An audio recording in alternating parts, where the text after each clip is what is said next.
Python Basics tutorial for beginners. So this is going to be the first tutorial in this channel.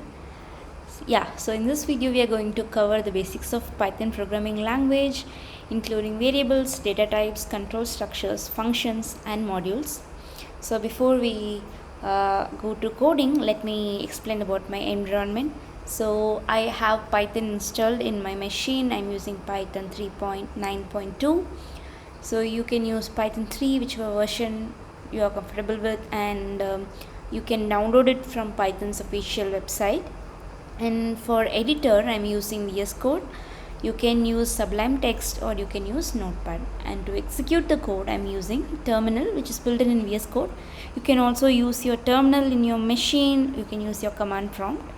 So you just need to so I have all my scripts here, and so for Python the extension is .py. You need to store your file name as your file name .py for Python to work. Okay, so what you need to do, I'm already in this path, so I'm already in this folder's path, but what you need to do is you need to cd and your path where your Python script is, and then it will take you to the path, and then you can execute your Python script from there. Alright, okay, let's get started with the variables.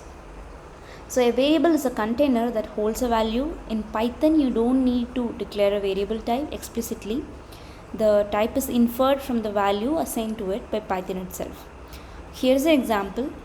So I'm assigning an integer 10 to a variable my variable, and we are printing it to the console. Let's execute this. It should print 10. Here we go. Alright, let's move on to data types. So Python has several built-in data types, including integers, floating point numbers, strings, booleans, lists, tuples, etc. Here we are just going to see basic ones which are most commonly used in Python programming. First one is I'm assigning integer value to my int variable, and then I'm assigning floating value to my float, string value to my string, boolean value to my bool, and I'm just assigning like multiple values to my list. So this is a list, so we use square bracket for list. It is similar to arrays in C programming, and we also have arrays in Python. We have like different types of arrays. We'll see that later. For now let's see the list. So list and tuple are both very similar, except tuple is not mutable, and so both can store multiple values of different data types. Alright, let's print all these values. Here we go. Alright, let's move on to control structures. So control structures allows us to control the flow of a program basically, and so Python has several control structures like if, for loop, while loops, etc. Today we are just going to see if statement.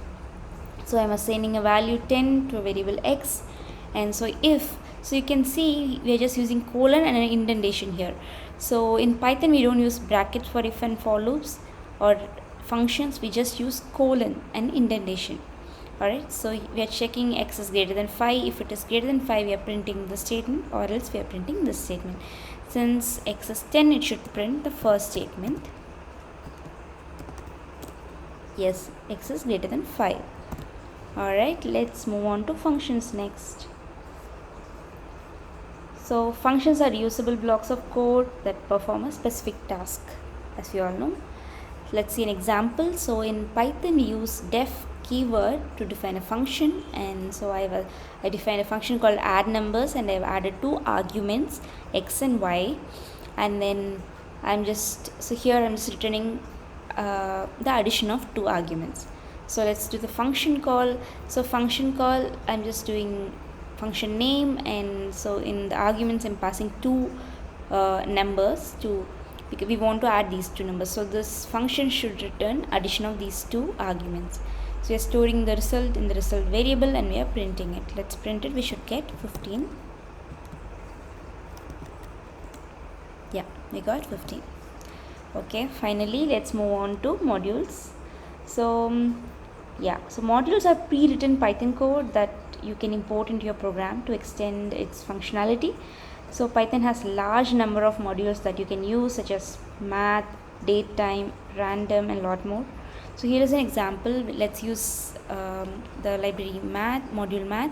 So we use import keyword to import a module, and then so we use square root function. So in the math module, so I'm doing math dot square root of 16. So we are going to calculate square root of 16 here, and the result will get stored in the result variable. It should return 4. Yeah. Alright guys, so that's all for today's video, and I hope you found it helpful. If you have any questions or comments, please free to leave them in the comment section below. Thank you so much for watching.